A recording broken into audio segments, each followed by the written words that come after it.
Hello mga motorista! Welcome na naman sa isang Motorista Adventures na video. For this episode, i-review natin yung ating MG4 EV Standard model.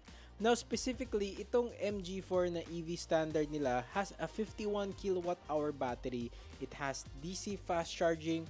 It can go up to 350 kilometers in just one full charge.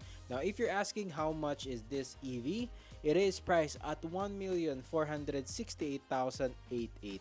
I think it's a pretty good EV no to start off mga motorista if you're just looking into a electric vehicle dito sa Pilipinas. Okay, so let's start off our review with the exterior dito sa MG4 and later on, I'll let you know my first impressions no in driving this model. Yung ating MG4 in this very nice gray metallic color no. So, you have white color din, meron din silang flashy na orange color no. This is the base model variant. There are some very good positives nitong base model variant and there are some missing no that I really want in a at the price point of this hatchback na at least standard man lang siya. But again, let's take a look at no and appreciate the front end of this MG4. It looks really cool. Napaka-sharp niyang tignan sa harap mga motorista no. And the design is very cool. Very striking and sharp looking appearance siya. Now, if you take a look at the headlights, these are all LEDs mga motorista. And unfortunately, yung turn signal lights natin is just bulb type pa din. Meron tayong mga LEDs here no at the top which gives it a lot of character itong harapan niya. So, meron siyang adaptive cruise control, meron siyang autonomous emergency braking, traffic jam assist. Diba kompleto pa din siya no for 1.5 million pesos no. So kung titignan niyo yung silhouette niya, napakataas haba ng wheelbase niya no from end to end. So very good stability siya in the highway which I have driven. Parang CRV din yung ride niya mga motorista if you have tried. Tires niya is 215/50 R17. So hindi siya low profile, so hindi siya matigas. By the way, yung rims na to is wheel cover siya no. So hindi talaga siya yung rims no. I think they save money by using plastic covers no rather than giving this one a proper rim. So that's how they cut the cost no. So to make it approachable to many potential buyers. So McPherson struts tayo dito sa harap. And dito naman sa likod no, definitely parang medyo pa pagka SUV siyang tignan dito sa side. And as you can see dito naman sa likuran na part, you can see LEDs tayo here. Okay, so meron tayong quad sensors as well dito sa likod. Unfortunately no, what I really am missing is reverse camera. Sana meron lang siyang reverse camera for this price point no. Yung ilalim naman nitong MG4 natin, it has a very standard looking rear end pero napakalapad niyang tignan sa likuran no. Yan. So kung bubuksan natin yung likuran nitong MG4. So ito yung kasama kung bibilhin mo siya. This is the charging case. Ayan yung charger sa loob natin. Alright. And then ito yung tire repair kit and then meron siyang pump na kasama. But again, wala siyang full size spare tire. Meron din tayong V2L na charger. Kung gusto mo mag-charge sa mga appliances, pwede dito. Kung mag-brown out sa inyo, pwede dito. You can fold the seats forward as well. Hindi siya power tailgate as expected. And wala din siya yung parang spoiler dito na which can be found on the higher capacity model no. Yung 430 kilometers na one full charge. Okay. So wala din tayong mga blind spot monitoring which the high-end model gets. And dito naman sa kanyang doors, very solid feeling. Mas step up siya in terms of interior fit and finish no than MG's lower priced offerings dito sa Pilipinas. When it comes to the windows, one touch down pero hold mo na siya pag paakyat ng windows natin. Meron siyang lock and unlock buttons here. And then you have your speaker dito. And I don't think you get tweeters no for this model. So another thing that they cut cost on. And then meron tayong head adjustable driver seat. Manual lang yung ating mga upuan dito mga motorista. Now, if we go inside the MG, so kita nyo yung kanyang interior mga motorista no. Now, when it comes to the interior of the MG4, it looks very modern. Easy to understand yung mga systems dito no. hindi siya yung parang sobrang komplikado. You have two screens here. You have I think this is around a 8-inch display, and dito mga 10-inch display to. Definition is quite nice, no? Napaka feature rich niya dito. So you have your speedometer, you have your battery charge, you have your estimated range 187. And yung steering wheel natin is very soft, no? So I really like the steering wheel as well. It's quite unique in the segment. Tilt and telescopic yung steering wheel natin. Meron tayong adjustment for our side mirrors. Though nakaandar siya pero nakapakatahimik. You just hear the fans dito sa loob. I don't even hear the compressor, mga motorista, no? And yet malamig dito sa loob. Okay? And malakas yung air conditioning niya. Okay? So hinaan natin yung aircon natin ngayon. As you can see, the air conditioning is controlled through this screen. Meron lang tayong on and off here and mga defoggers natin. Meron tayong volume up and volume down na physical buttons dito.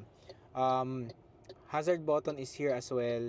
And kita nyo naman, napaka-intuitive ng ating display. Very fast, no? Maganda yung gamit nila ng processor nito kasi smooth na smooth siya. Okay, so let me tell you more about this screen. Itong screen na to, mga motorista, no? It has your AC na app here, so you can change it on the fly, no, on the home screen itself. Ito yung radio natin, you can change it on the home screen itself as well, which is very convenient and very accessible siya. And then when it comes to our battery, kita nyo din, you have 60% charge right now, and of course you can charge it, no. So kung i-open natin yung app na to, you can see now we have a 187 kilometer range remaining. Okay, so right now we're in the middle of the almost in the middle, no, when it comes to our range, which is really nice, no, kasi when you're on city driving conditions, dito talaga maganda yung mga EV kasi you don't have an engine that's constantly sipping fuel. So yung ginagamit lang sa battery once you're stationary is yung air conditioning lang and yung mga screens na to, pinapower niya. And that's about it, mga motorista, na yung mga brake lights mo, di ba? You can see Android Auto, Apple CarPlay. I'm not sure if those are wireless, but we don't have wireless charging for the base model, this base model variant. So you have your park, reverse, neutral drive, yung mga position natin. So neutral, of course, alam niyo na, pwede mong itulak siya. Reverse, electronic parking brake, meron siyang auto hold, but you have to turn it on dito sa ating screen itself. And then you have cup holders dito, you have 12-volt accessory outlet, pakita ko sa inyo, ayan. So A, type C, and then yung standard natin ng mga accessory outlets na. So ayan, you have also your cup holders dito, and ito yung susi natin, napaka compact and very standard, no, na mga na susi, lock and unlock button. Alright, so meron siyang cover here, you can hide it, no, yung ating mga gamit dito. So meron tayong leather armrest, meron tayong lalagyan here. You also have your compartment dito. And when it comes to the safety front, no, meron tayong front airbag, passenger and also the driver. Meron tayong side curtain airbags as well. Dito naman sa side, I'm not sure if this has bolsters, no, na airbag. So yung driving position naman ng MG4 natin is quite good, no. Parang nasa SUV ka kasi medyo kung itataas mo yung upuan, you have good visibility up front. Yung ating dashboard is way low. So yung nagpuputrode lang dito is the steering wheel na almost to the windshield na, and yung ating mga screens itself. Other than that, is very comfortable dito sa harap.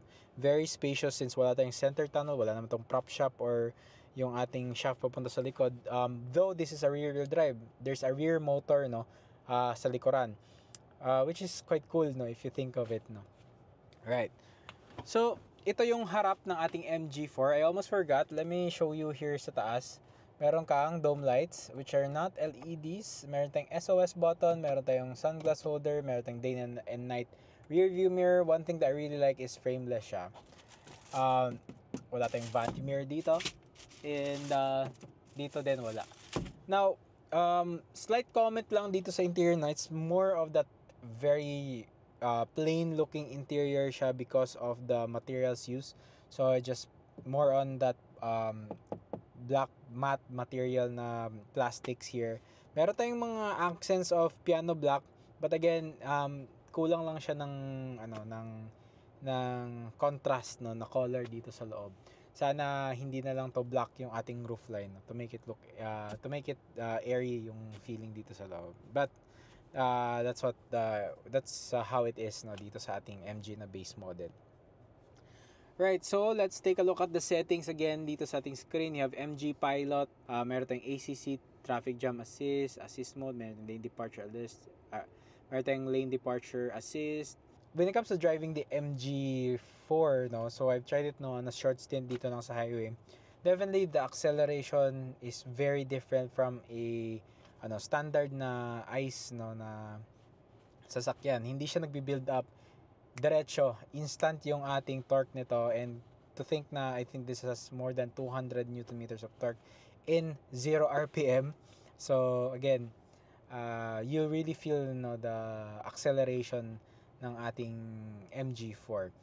So if you are an early adopter dito sa Pilipinas, no, one thing to take note lang talaga is especially dito sa Mindanao, we still lack, no, the infrastructure when it comes to charging. Meron sa malls but not a lot of malls. But I doubt, no, you can fast charge this one, no, in around 2 hours, 3 hours kanan.